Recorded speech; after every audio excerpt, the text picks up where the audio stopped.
So 3 years ago, I saw the trailer for the New Mutants, and aside from the hacky remake of The Wall,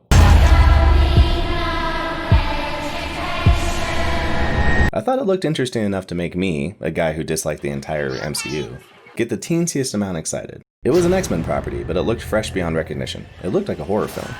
As you may know, the production has been pushed many times. One reason, of course, being the rights to the X-Men being sold to Disney. The X-Men and Fantastic Four have joined the Marvel Studios family. And another being COVID-19. In general, when a new production company absorbs the assets of another one, they tend to drop any movies that were halfway finished because either a lot of the people gunning for that movie aren't involved anymore, or the new studio just doesn't get what the project really was, and they want to tighten their belt and focus on guaranteed wins. You don't think we should wait and see how this one does first? No, it's probably fine. We're gonna make a ton of movies in the X-Men Origins series. Well, okay then. Plus, if the old company knew what they were doing, then they probably wouldn't have to sell to us anyway. Well, in the case of the New Mutants, it wasn't obvious what would happen, but eventually the info came out that the movie was already in post-production when the sale happened. Now all Disney had to do was figure out if they wanted to make any changes, and then press the OK button.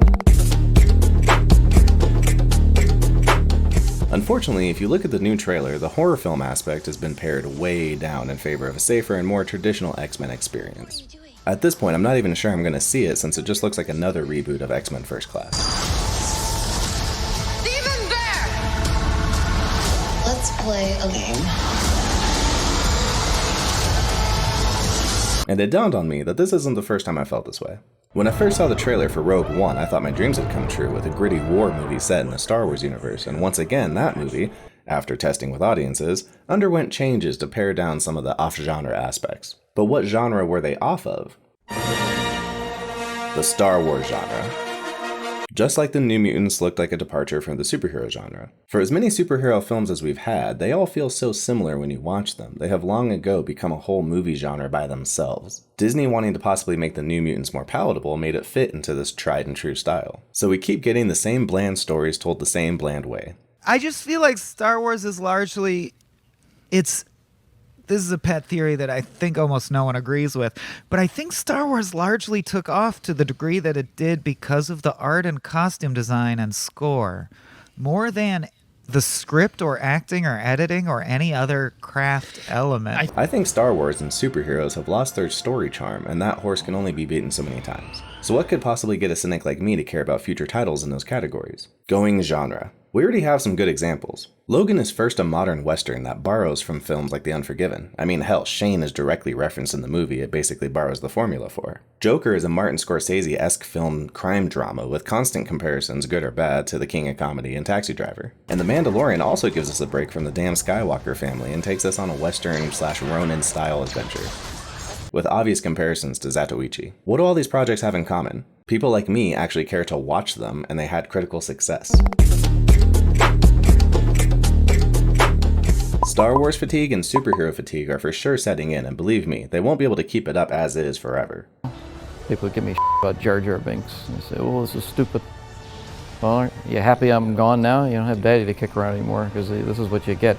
You can take your girlfriend who has no interest in superheroes to watch Joker because it's accessible through a genre the non-comic enthusiast is already familiar with. But another good side effect is, it forces you to write a real story. I would love to see a Blade Runner-style detective story in the Star Wars universe set in Coruscant. Blade Runner is a very high concept, but it still has a solid detective story built into it. They couldn't just use your nostalgia of the old comic books that you read as a kid. Oftentimes, movies just sit back and let the power of the brand sell the tickets. Wow, dude, Pride rock! But if you want to think there's a reason to go watch the film, it needs to seem like it can stand on its own legs. Which, with the before mentioned examples, we've shown that these universes can handle. Say what you will about Ant-Man, but at least it was a heist movie and felt like it was about something. Same thing with Rogue One. What will you become? It was a selling point to me that it was going to be a rugged war movie set in Star Wars. Until they backed off and did reshoots until it was just another bland Star Wars movie. But it got me to buy a ticket, hoping I wasn't just going to see a rehash of what I've already seen in Star Wars. Which leads me to my next point. Say what you will about George Lucas and the prequels, and seriously, I'll join you. Don't do that again. But then I'll say that at least he expanded the Star Wars universe in them.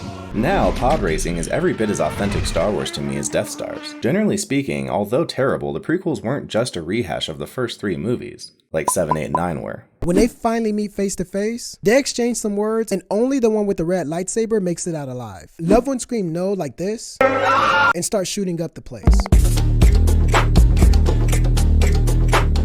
What's hard is that Disney is so afraid of mixing the pot up that they choose to just make their movies entirely out of member berries. Oh, I love to member you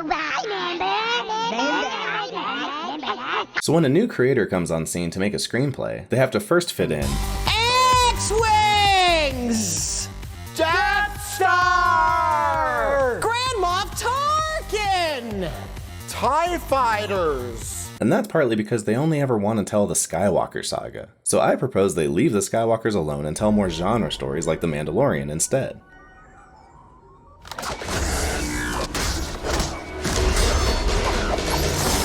Make an R-rated drama like Requiem for a Dream with a Twi'lek who has a serious spice problem and moms who gets addicted to space diet pills. Or a Gungan comedy aimed at children. Or a superhero movie, but with the Force user surrounded by non-Force users. These could be playgrounds for the writers to expand the universe with loads of new gadgets and worlds that the characters get to spend more than 45 seconds on. Introduce new ways of trade or religion. These could all be things that we'd finally have time for in a smaller story. Hire award-winning writers to give Star Wars a chance to ever win an Oscar again for something not special effects related. And then maybe, just maybe, we can squeeze another 10 years out of these bored franchises. And if not, then I'm afraid they might just end up the way of the zombie. Thanks for watching. Till next time. Bonus content! Here's a few pitch ideas I have for Star Wars. A guy crashes on Kashyyyk and has to choose a side during a clan war. Maybe one of the clans is obviously evil but has the gear he needs to make it back to his family.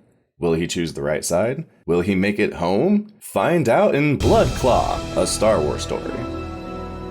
Or what about a group of guys fixing up their junker ship to race the Kessel Run? Maybe the hero gets new parts from an unreliable source and the new parts are filled with space drugs. Possibly space drugs the no-good operator of the Kessel Run was supposed to ship. Can our boy win the race and keep his head at the same time? Find out on Kessel Run, a Star Wars story.